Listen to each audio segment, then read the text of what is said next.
record. Hold on. Don't start yet. Okay, Matt's going to go first, then me. All right. Well, thank you for joining me tonight. I hope that I've got everything set up and you had a chance to look at the agenda from earlier today. I think the first thing, and I can't wait for this part, is to hear an introduction, and I'll lead off just a little bit and I'll keep it short for you. But I am interested in learning a little bit more about what you two do. I've read a little bit with the stuff that we've got. And Shay, you've mentioned you coach basketball, so it's cool to kind of finally meet you guys in person and hear your story behind you. I'm in my 21st year of teaching, and I teach high school agriculture at Crest High School. Shay, I don't know, this guy's become history now. So David Thompson was the person that came from Crest in the 1970s that was a great college basketball player at NC State. So I used to get to go in and watch or look at his jersey hanging up in the lobby as we go in. So that, if you've never heard of Crest High School, that is claim to fame a little bit with David Thompson, great Wolfpack basketball player, went to the NCAA championship and that sort of stuff. So I've been here. This is my 20th year at Crest. I did my first year, Rebecca, in special education. And that's all I could take before it, my heart goes out to special education teachers. They really have it's a great job, but it is a challenge. So my heart goes out to you folks on that end, but that's a little bit about me and where I'm at. Shay, you want to lead off next? Yes. So I probably technically would be in probably about my 21st year of teaching too. But I took off about 6 years and went to coach college basketball for about 6 years in the private sector. So, but I still taught on the college level. So I've pretty much done everything. I did my student teaching at the elementary level, and I took a job coaching in high school because I wanted to coach basketball. So started out my first year, I am a physical education teacher. And I started out in a rural area over in Farmville, North Carolina is where I got my first job. And then I moved up to Raleigh, and then it took a couple years that I went and just coached college basketball. And it's been 3 years back into the public high school now. So kind of getting reacquainted to public high school and things like that. But yeah, like I said, I coach basketball, I coach volleyball, and I'm the assistant AD in the springtime. So I got a lot of stuff going on, and just wanted to, in my next chapter of life, to try to go and do something administratively. So I think I've done just about everything I can do, except that with coaching and just leading different groups and being a different leader in different aspects of the school. Cool. So decided to sign up to get this licensure, and hopefully, I think that I'm going to make a great assistant principal. I just got to get through school. Right. And I don't see how you're doing everything that you're doing in coaching and all that. So good gracious. That's, I admire you for tackling that sort of thing. So thank you, Matt. Hey, Rebecca, what can we learn about you? Well, I'm in South Carolina. So I started off my career in Augusta, Georgia, doing self-contained emotional disabled students. And then I transitioned to doing a mild self-contained class and inclusion with students who had learning disabilities in Georgia. But I lived in South Carolina, so my heart said I needed to cross the river. And I do. I live on the border of Georgia. And now I've been entering my 17th year of education as a mild self-contained teacher. And I love it. I've been in special ed my entire career. I did do student teaching in elementary school at a regional high school. And we also, it was, to be honest, I guess it was second grade through high school. And so I got to work in each sector. I got to work in the high school, I got to work in the middle school, and I got to work with some second graders. Awesome. Well, you guys have got a wealth of experience. So we're I don't want to say this. We might be the old group, so, but no, I'm not going to say that. That doesn't sound good. So I do have a basketball shirt on. We had a tournament tonight, but I'm here with you guys and with them in spirit.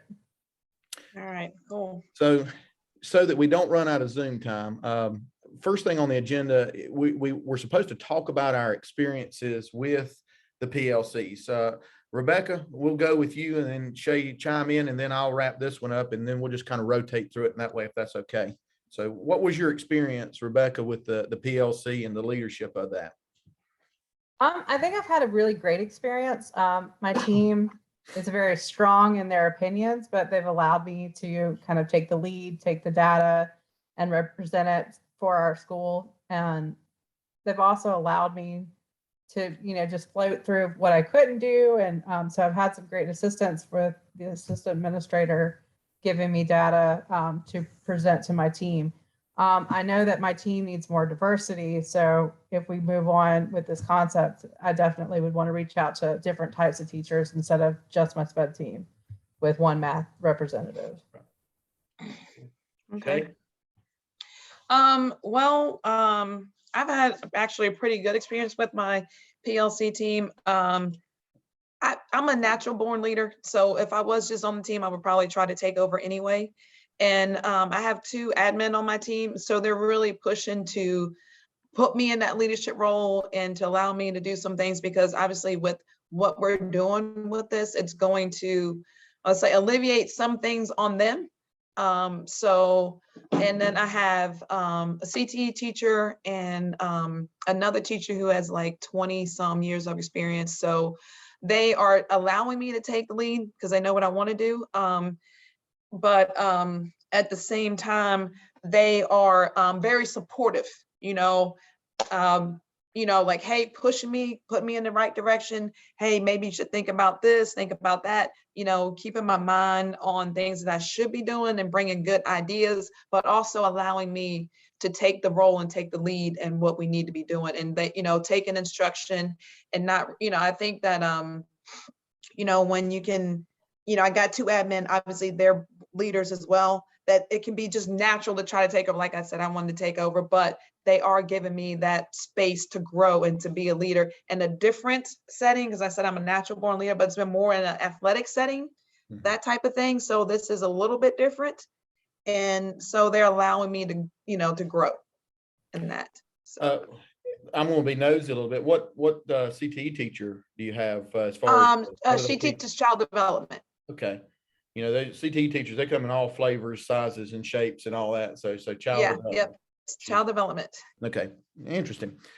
Well, with our PLC at Crest, tried to be a little bit, I tried to, I don't know the best way to put it, maybe build some bridges with some folks. I wanted to look at work keys data, and that's, high school. It's one of the data points for the National Career Readiness Certificate, and wanted to try to maybe step out and help educate some folks as to CTE's role and some of the other folks. So we got our school improvement chair agreed to be on our school improvement team, or our PLC, and that was kind of neat. And he serves in the English department. So it brought a whole new perspective into the discussion that we weren't accustomed to. We had a career development coordinator and an assistant principal on the committee, and it really helped us to facilitate some really good discussion as to the importance of work keys and how we could maybe make it more of a school-wide initiative in helping folks either in other departments that were non-CTE to kind of understand what was going on, so that we could do some cross-curricular type work. So it was really a neat experience having those folks on our PLC. So yes. Okay, I'm sorry, Matt. Go ahead. No, go ahead. I was just going to talk about like our PLC. One thing for me, because we already meet in our PLC groups, so it's definitely a little bit easier because we already kind of follow the same model to kind of meet, and we all agree on, that this is what we're going to do and this is how it's going to work. It's just bringing new information, new tests, new situation, talk about a different pressing need that we have for our, for the school. So that was easy, but if you already have the template, you can just kind of fall into it. Mm-hmm. But the, I guess, challenge for me is that I'm a physical education teacher. Like, you give me stats, you give me numbers about basketball, about numbers, I can figure out like who needs to be shooting, who's not shooting, where you need to take your shots from, boom, boom, boom. And now they're like, hey, think about it like it's basketball. Like, so looking at the test numbers and like really kind of on that side of it has been a challenge for me, because that's not kind of what what our specialty is. And that's why I really wanted our CTE teacher on, because, they use EBOS and, look at their test scores. So I kind of relied heavily on her. It's like, hey, let's look at your test scores. Let me see what this is going to look like. Point out to me, what's good, what's bad, what kids are doing, so she kind of was my, my crutch on, okay, let's looking at test scores and how to analyze what's going on, so that I can then, okay, look at all our other test scores and look at our report cards and say, okay, I kind of see what I'm looking at. Like, just think about it like it's basketball. Think about it like it's basketball. So like I said, that was challenging for me. I think that's probably going to be my challenge until I really get knee deep into this, is that this is not what I'm used to doing. Mhm. But like I said, they're allowing me to grow and making it challenging for me and not making it easy. Like, hey, we're just going to tell you what you need to do and you go do it. So those are great positive outcomes and challenges. Rebecca, what about your positive outcomes and challenges that you denoted in working with your PLC? I think my positive outcomes, I kind of gravitated to picking people that not only were in my field, but also people I knew I could rely on. They're really diligent. They come together as a group, and we've been able to meet once a week and, just get our thoughts on paper. I think the challenge has been trying to meet with my administrative team to get the data, because I don't have access to everything, but I knew that would come with the territory. Also, I mentioned earlier, I think my diversity, reaching out to all of the math teachers for the 8th grade team, I think would have been a better outcome if I had had the time, but with scheduling, it just didn't match. Right. Well, I will definitely agree on that, because when I put the team together, I thought, I have asked the admin, because they've been there, they've done all this to help out CTE, and then my other teacher, because I didn't really know what I was going to find in the press needs. So now looking back, I'm like, oh, it'll be awesome to have a math teacher, because that's what we're looking at, trying to improve our math scores for African-American students. But I don't have a math specialist on the team. So if I had to call outside the team, like, hey, what's some of these best practices that you guys are using? And I'm like, I just wish you were on my team and you could just be here and make it a little bit easier. So. And both of y'all have mentioned you've got an admin on that team. How did you feel when you went going that direction? Were you a little apprehensive, or has that turned out to be a really good addition to your team? I'm just curious. I think for me, it was an asset. If I didn't have my assistant principal, like I said, I wouldn't have access to the data. My boss, bless her heart, she's just busy. And so it's easier to go to, the person who's in charge of the 8th grade team. And that was the assistant principal. For me, one of the admin on my team is over my department. And so it was definitely easy to ask him, because we have a great relationship anyway. And so like asking him was like good. And then the other admin on my team, he's over EC. And I thought, I don't know if we may do something in that area. So I kind of was like, I'm going to ask him, because they're only going to be a strength for me and to rely on them. Right. And I figured, anyway, as far as like having to do some of the hours that we had, I could definitely like, hey guys, what do you need? And they would definitely call me like, hey, come on, we need you to do this, and I can get that taken care of. So it's been good having them on the team for sure. I'll be honest, I was a little scared. I had the admin assistant principal she's the testing coordinator, and she and the career development coordinator have kind of butted heads a little bit. So I was worried as to how that was going to work out. And all of that kind of stems with when WorkKeys first started, which that's what we're looking in. When it first started, it was more of administered by our career development coordinator, and then the testing coordinator on the administrative end has kind of taken those responsibilities, and they've had a couple of little run-ins. So I was hopeful that they could sort of reconcile that somewhat. And so far it looks like that may be a possibility, but I was a little nervous about having that combination. Our SIT team chair from the English department's been fantastic. So some positive outcomes on my end is that we've sort of reconciled, hopefully, as it stands today, some of those issues.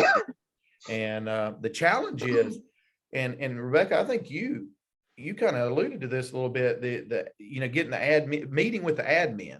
Admin at Crest High School right now is a little overwhelmed with the staffing issues going through COVID, and a lot of coverage for classes. They want to give respect teachers' instructional and planning time. So they want to make sure that they don't interfere with that. So they're doing a lot of coverage, which, kind of impedes opportunity to be able to sit down and chat with them. But I hope that we're on the, end of that deal, and that's going to kind of get a little bit better. So on the agenda, and we're knocking it out. We're close to the bottom here. The other question is, what have we learned?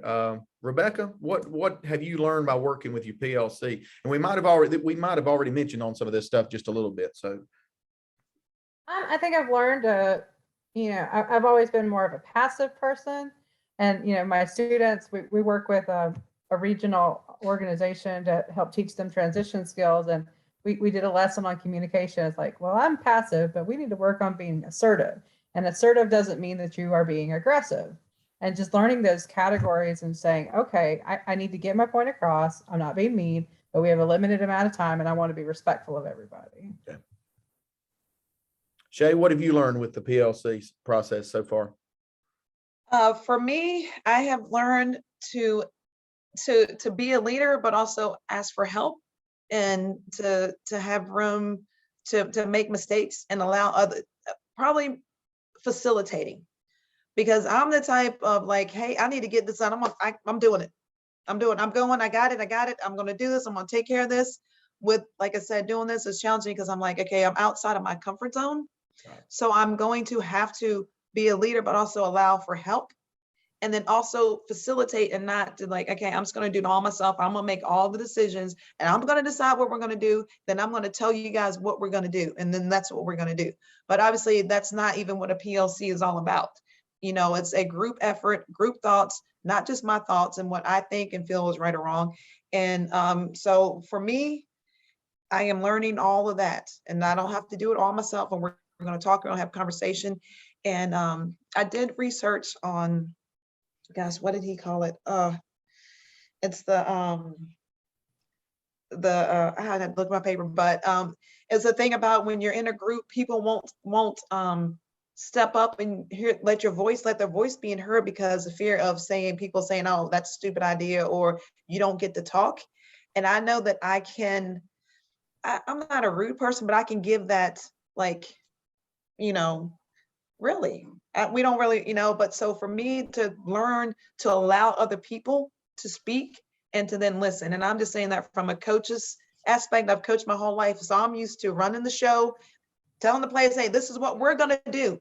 Do it my way. And this is what we're going to do. So an aspect, I think, being a leader, especially an admin, that you have to be able to lead, but also facilitate, raise the people up around you, and let them take on some responsibility and not do it all yourself. Now, you're just talking about your admin at Crest, how there's so much going on, and whether or not they have time to, and you won't have time to do everything unless you facilitate and you allow other people to also lead and where they're good at. Right. Yeah, I think one of the things I learned similar to you, Shay, in our PLC was it was kind of interesting taking the seat as the facilitator in the group and trying to make sure that we stayed on target, that our group wanted to jump ahead. They wanted to jump into the action plan step and start, having the solutions without looking at, really looking at the data. So it was kind of interesting on my end, trying to refocus that and keeping us on track and in the right lane. So that was kind of interesting, and making sure that everybody on the PLC was heard, and that the decisions that we made were truly their decisions and not just mine. I kind of want to get the job done and move ahead, but stepping back and making sure that everybody's on the right mission, and that they're getting what they need to get accomplished. That was an interesting place to be. So that was one of the things I think I learned most from that. So, hey, we have chipped away, and we're to the wrap up part now. So the wrap up, I guess, could be whatever's on your mind, as long as, right, like Dr. Stedman said, don't talk about them, but I'm not opposed to, no, I'm just kidding. Dr. Stedman, if you're listening, Dr. Revis, but we'll cut the record off and get to that in a little bit. But wrap up. What do you guys have? Where are we at? What do you need? Can I help with anything? Or, you know, we've about got this accomplished. So first Zoom meeting, and I feel really good. So what's on your mind? What's on my mind is like just for me staying on task. I feel like we have got so much, we've done so much, we got so much to do. I'm like, what's due? What have we not done? What's going on? You know, what's due on Sunday, peer reviews, let's kind of keep, and I have lots going on. So I'm trying to like, hey, what's due? What do we talk about?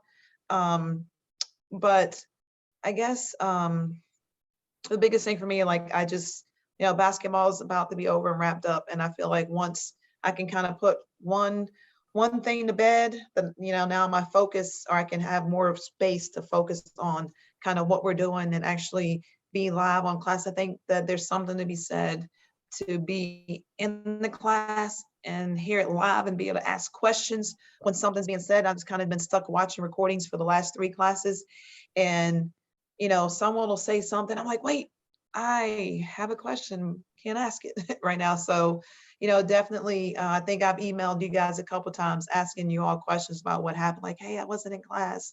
What happened? What's going on? What's due? Dr. Stedman and, well, Dr. Revis for me has been awesome because I email her probably almost every day and twice a day. And like, oh, I didn't ask you that question that I was going to ask. So I think definitely having them, and they said like, we're mama and daddy, and she has been mama for real for me. So I definitely appreciate her. And then you guys, me emailing you and say, oh, never mind, I didn't read that email because you just sent. So, and I appreciate you, Matt, offering, and I'm going to take you up on that very soon in the future. When's the last regular season game for you guys? Saturday. So we Okay. play Friday, Saturday, and Monday. We had a game that got pushed aside for when we had the snow, we couldn't go to school, got rescheduled to the Saturday coming. So we're gonna hit the road Friday, Saturday, and Monday. Good gracious. Rebecca, what's on your mind before we call it quits tonight? I think like Shay was talking about, just finding like, you know, task management for myself. We talked about this briefly before we started, that, you know, I have to do something daily or I just get so nervous about, you know, the procrastination of things, and just allowing myself to pace and do what I need for not only school, but, you know, just life and balance. Right.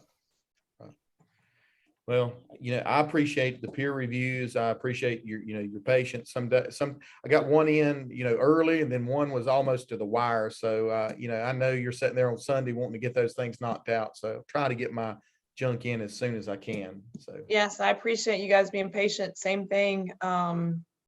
You know, like this is so new to me.